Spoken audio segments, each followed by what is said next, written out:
Okay, hello everyone. My name is Cesar Badillo, and I am an instructor at the boot camp class for Module 4. Today we're going to be talking about showing property. We're going to be discussing 4 main subjects, which is educating your client, the initial buyer counseling session, who is the decision maker, and what to show and what not to show.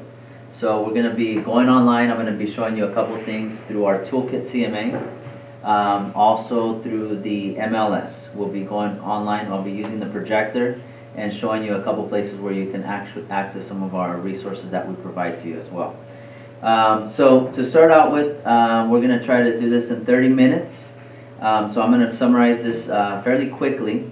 I'm not going to go in full detail on this. Obviously, you're invited to attend our classes to get a little bit more information, to interact, and for any Q&A, any questions and answers. We can start out by discussing how to educate the client. Okay, a valuable tool that I use anytime I meet with the buyer, I always use the buyer's presentation.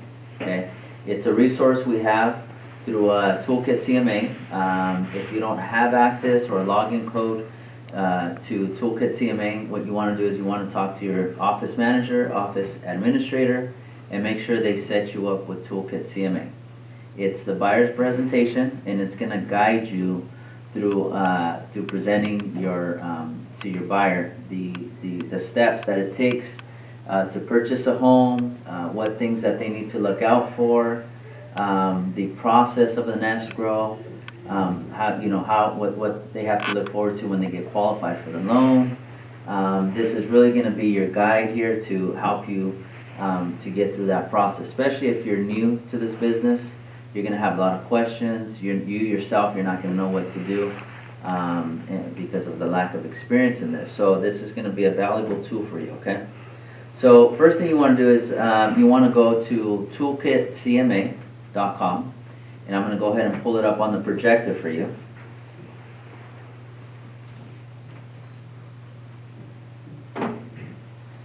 And you want to make sure to have your login and your password set up for that. And when you log in, you're going to go and you're going to sign up for, you're going to set up for a buyer presentation. Okay. The buyer presentation is basically what I do is I print out the buyer presentation, and I make sure at my appointments that I present those steps to the buyer as far as what's the process of searching for a home, what they have to look forward to, etc., etc. So I'll give you some pointers on the projector of how that's going to work for you. Okay, toolkitcma.com.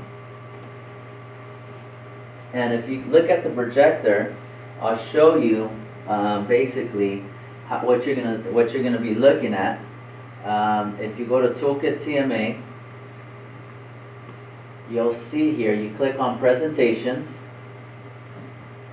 After you log in, of course, and you're going to go down to buyer presentation. Okay, I hope you can see that okay.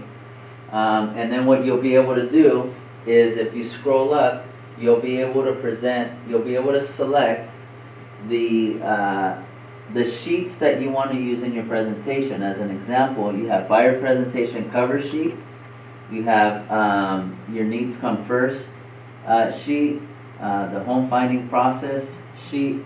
So you can select which sheets you want to use in your presentation.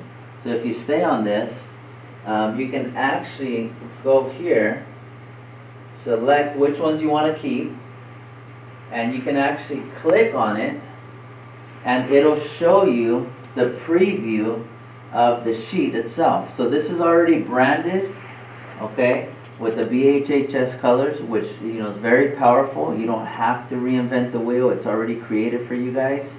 Okay, and what I recommend is you use this. Now I'm going to flip through a couple of these pages so you can see some of the sheets that you can use and how you can use it in your presentation. Okay.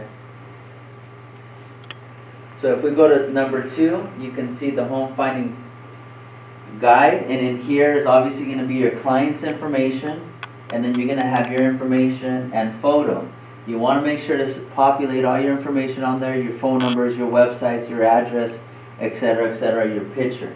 Okay, all this is easily populated in the system. All you do is populate it one time, and then it's just gonna put it on there every single time you wanna use it. Obviously, if you update your picture, take a new one, you wanna update your photo here as well. Okay, so I'm gonna flip through a couple pages here so you can get an idea. Here's a nice intro letter. Now I'm gonna go back to this. This is an introduction, and you're probably like, well, if you're gonna be sitting with the client, why do you wanna give them that? Well, a lot of times what happens is through the toolkit, this is what I do, and I suggest you do. If you have an appointment with them tomorrow, what you do is you email this presentation to them, so that way they can already see who you are, see that you are a legitimate real estate agent, you are a professional, and that way they can read and flip through these pages. So the next day, or whenever your appointment is, they can, if they have any questions or concerns, they can address them then at your appointment. You want to make sure your client that leaves happy, satisfied, and that they have no doubt that you're the right person to represent them in this transaction. Okay, so I'm going to flip through a couple pages.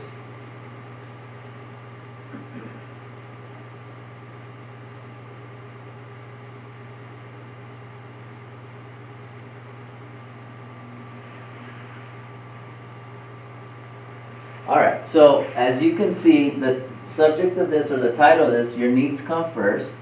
Okay, so you don't have to read this to your clients verbatim. You don't need to read it word by word.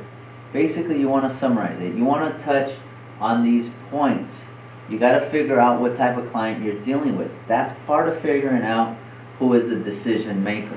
As you're presenting this, you are seeing who responds to some of these questions, who's asking the most questions, who is interacting with you a little bit more. And those are the people, that's the person that you need to focus the attention on at that time. Okay, this is going to help you later on in your closing.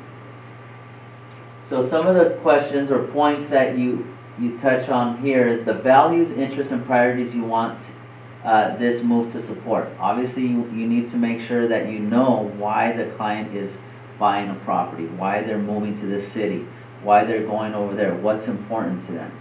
Okay? The features you are looking for in a home, how a neighborhood can best match your needs, how the home finding process will need to be tailored, the support you expect to receive from me. So now again, you don't have to read it verbatim, but what you want to do is through a conversation is you want to touch on these key points. Something like this. You want to say, you know, I want you to understand that throughout this whole process, I will be with you every step of the way. And I have a cell phone, I have an email, so if you ever have any questions, feel free to call me, feel free to text me, okay, feel free to email me, whatever works best for you. See, when you allow someone, when you give people that flexibility, that opportunity to reach out to you at any time, basically they feel more comfortable with you. So now, in the beginning, when you start real estate, these are some of the things that you may forget or you may miss to touch on, which are very important, very crucial. And what happens is, if you miss that, you miss that opportunity to build rapport with that client. So they are less likely to be loyal to you. Okay? So I'm going to flip through a couple more pages here.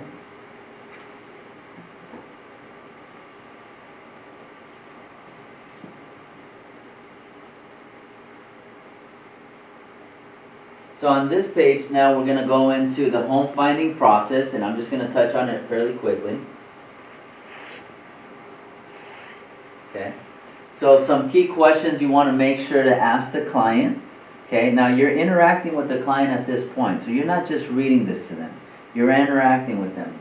So what is your time frame? So the way you ask that, well, let's touch on this. How long do you expect to be in your? What's your time frame to be in your next home? Okay. How long do you expect us to be out there looking for a home? You want to make sure that they understand that there's a time frame to everything. So if they want to be there by the summer, then you want to make sure, well, it's already March, okay, and you want to be there by June. So that leaves us 3 months to find you a property and to actually close escrow. So basically right now in this market, this real estate market, there's very few homes for sale, which makes it very competitive. So it might take us a month to 2 months to actually not only look for a home, but actually find a home and be successful at getting an offer accepted. So at that point, it usually takes 30 to 45 days to close an escrow. So that means we need to start looking now. Are you guys available this weekend to go out and look at some properties? So you ask these questions, but you also elaborate why it's important to understand our time frames here. Some people may say, well, I got till next year. Well, at that point, it's not as important to them. They're not on the priority list. You don't need to rush out and show them property this weekend. Okay, so you got to make sure to determine whether or not they are a priority or not. Okay, not trying to be mean or rude, but there's other clients that you may be working with that may have an urgency to be in a home by this summer. Okay, hope that makes sense. So who will be included in the home buying process and buying decision? So is that important? Of course. Okay, sometimes what happens is, as an example, I had a client that was actually, the mother was actually helping the son buy a home, and she was putting the money for the down payment. So if you're just showing property to the son, what may happen is he may like a property, but the mother may not approve of the home.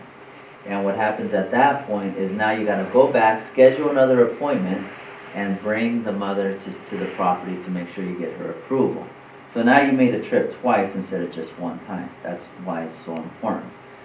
So as you go through this here, it's going to bring out some key points and some key questions that you need to address at that appointment. Okay, so that's part of the home buying process. Okay, now as we're going through this, we're educating the client. Okay, you're determining who the decision maker is through this presentation. So this presentation is actually going to help you succeed at achieving those goals. Okay, which is part of what you need to do when you meet and you interact with your client. Okay, so I'm going to go through a couple more pages so we can elaborate a little bit more.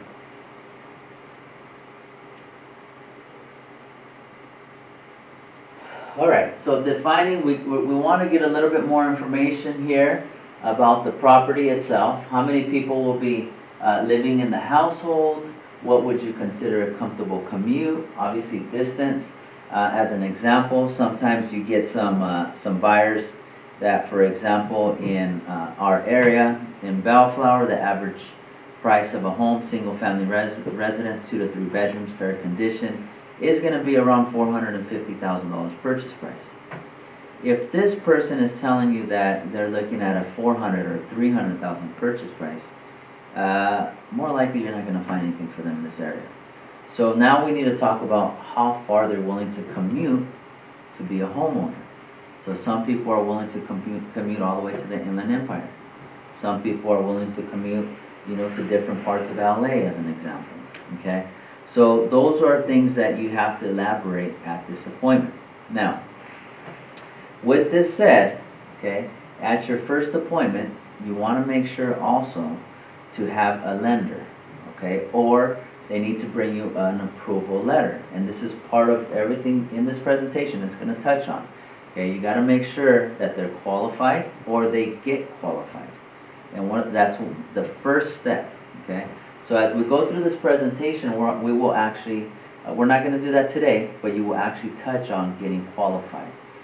Before you meet with the client, it's very important on the pre-qualification that they understand that they either A, need to bring you an approval letter, or B, they need to be willing to meet with the lender to get them qualified.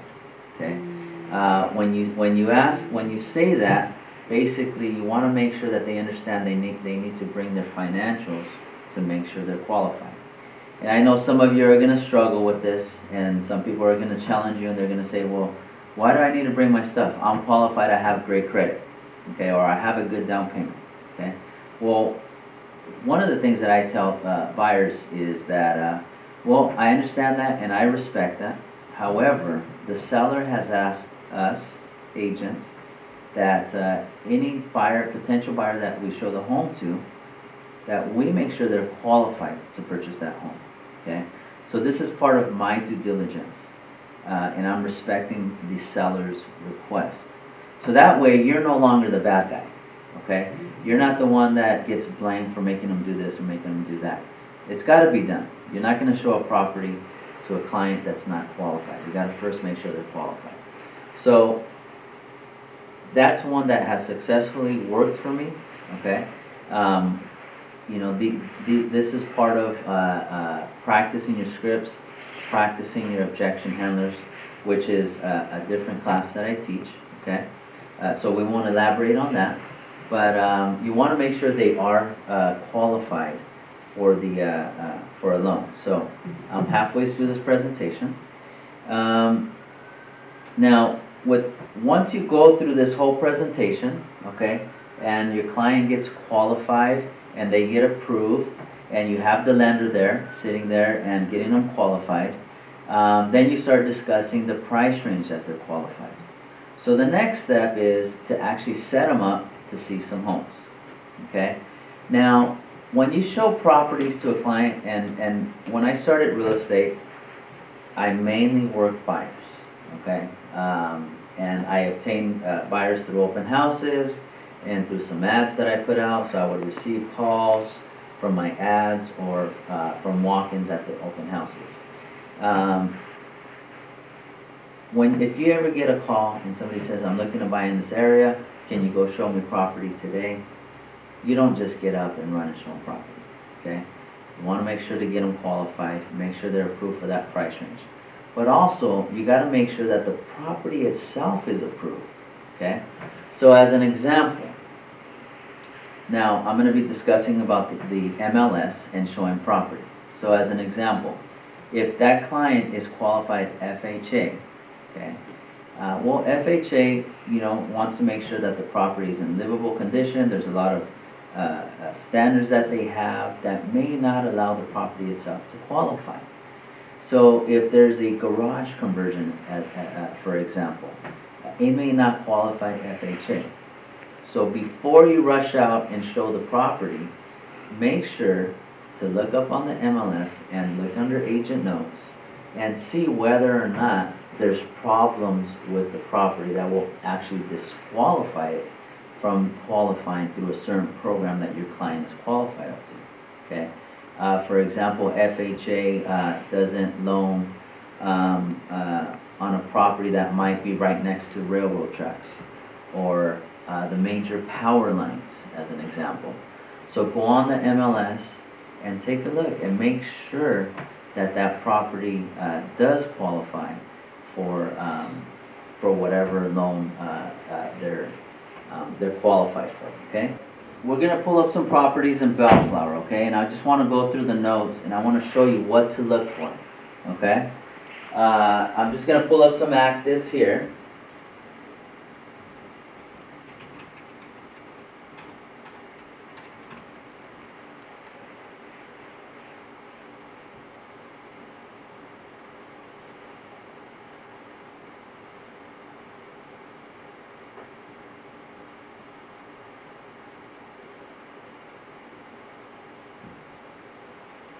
Okay, so coming back to this. Now, when you're looking up some properties here, you want to make sure to take a look at the pictures, okay? The more pictures the agent puts online, the better, obviously. But you want to see the pictures here, and it actually looks like this wall is leaning over. So I'm not sure if it is or not, but if I was to call the agent, which I would do on this situation, I would ask, is the wall leaning over, or is that just a bad picture there? Because obviously if it is, then FHA might require it to be fixed, okay? So those are some things that you want to look at.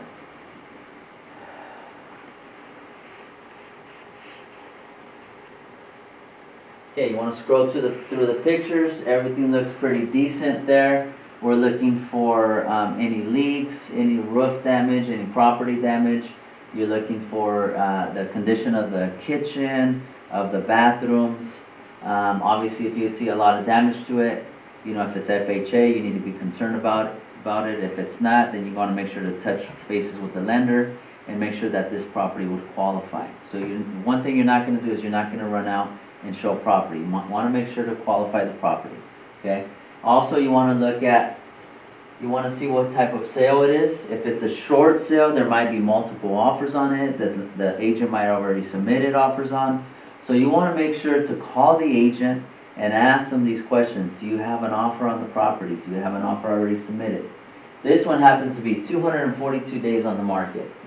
So I would ask, why? Why is it 242 days on the market? That, to me, that's a big concern, okay? So either there's something wrong with the property or the price of the home is too high. And 460 in Bellflower is actually a pretty fair price, okay? So I would definitely look at that. You can see here that there's been a price reduction because this looks like 480 original list price, and the current list price is 460, okay? So those are some of the things you want to look at. You want to look at the dollar per square footage. You want to look at how many square feet it is, how many bathrooms, bedrooms and baths. You want to look to see if that fits your client's criteria, okay? So you want to look at the description here of the property here, okay? See if there's anything there that is to be something to be concerned with. So we're going to scroll down a little bit. So this is the description of the property, the public description. If you scroll down a little bit, I'm going to point out a couple more things for you to look at. Now again, I'm summarizing this for you, okay? In the class I'm going to elaborate a lot more on this. But one of the things I do look at is I look at here at that private agent remarks, okay? Property sold as is. I don't like to see that because that implies that there's damage to the property or there's something going on. It doesn't necessarily mean there is, okay? But technically, every home is sold as is. It is sold in the as is condition, okay? Now, it's the buyer's responsibility and due diligence to go out and do his investigation, which is a home inspection, appraisal, go to the city, make sure everything's permitted and up to code. Once that is done, then it is considered sold in as-is condition all the way around. So that means they've already done their due diligence, they are able to remove their contingencies, okay? Other than that, before that's done, they are protected from that. Why? Because we don't know if there's anything wrong with the foundation. We don't know if there's anything wrong with the roof yet. We don't know if there's anything not permitted on the property. So those are all things that, you know, we haven't done our due diligence on, or the buyer hasn't. So another thing I look at is I look at commission, guys. Okay, very important. Okay, BAC. Okay, buyer's commission. Okay, buyer's agent commission. Be careful with that. This one's 2.5%. That's a fair commission. But believe it or not, some of them are offering $1. Okay, I'm not going to show a property for $1. I don't know about you, but that's something I look at every single time. Now, very important. Can you still show this property? Yes, you can. Okay. However, what I would suggest at that point is you get a buyer-broker agreement and you let your buyer know, hey, you know, I just want to let you know that I represent you at no cost to you to 100 other homes, but this seller, okay, is only willing to pay me $1. Unfortunately, I can't work for $1. So therefore, according to our buyer-broker agreement, you would be responsible for the difference, a minimum of 2.5% or 3%, whatever it is that you agree with this buyer.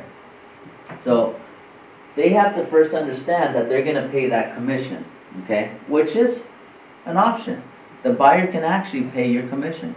Sometimes this happens on for sale by owners. The for sale by owner is not willing to pay your commission. So what happens is you now have to make sure that buyer understands that if you do show them the property, that if you do write up an offer and it does get accepted, the seller is not paying your commission no longer. It is now the buyer's responsibility to pay your commission, okay?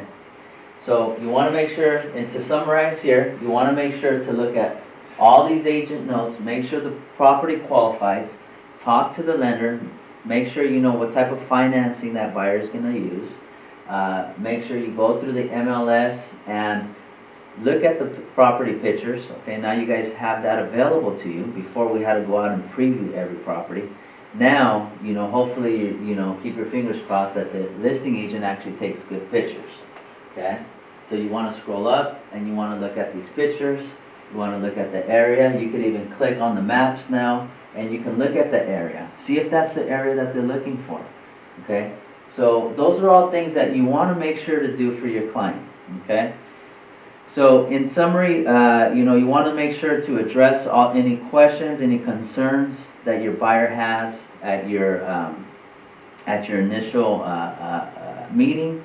You want to make sure to have a lender there to get them qualified, to make sure they verify their assets, where their down payment's coming from, or if they're getting put in a down payment assistance program, it may even be a good idea for them to submit all the docs for approval with the lender before finding the property.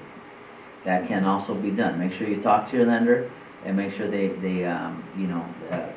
per situation, per client, that they understand that, and hopefully they can do that for you. Okay, most lenders can. They can get all their financials, pay stubs, tax returns, bank statements, and get them pre-approved, not pre-qualified, pre-approved, subject to finding a property. Okay. Now that letter carries a lot of weight when you are presenting offers, an approval versus a pre-qualification. Also, you might want to do a letter of introduction. Have your clients type up a letter, put some pictures, so when you submit an offer for your client, you can personalize it and put it as your cover sheet, so that way the sellers, when they receive the offer, they can, number one, remember who it was that came to see their house, and number two, hopefully build a bond where they actually consider your client's offer over somebody else's. Okay, so in summary, Toolkit CMA, make sure you look at all the agent notes on the MLS, the commission pay, the pictures, and for more information, obviously you're welcome to attend the class, and this is module 4 on showing property. Thank you.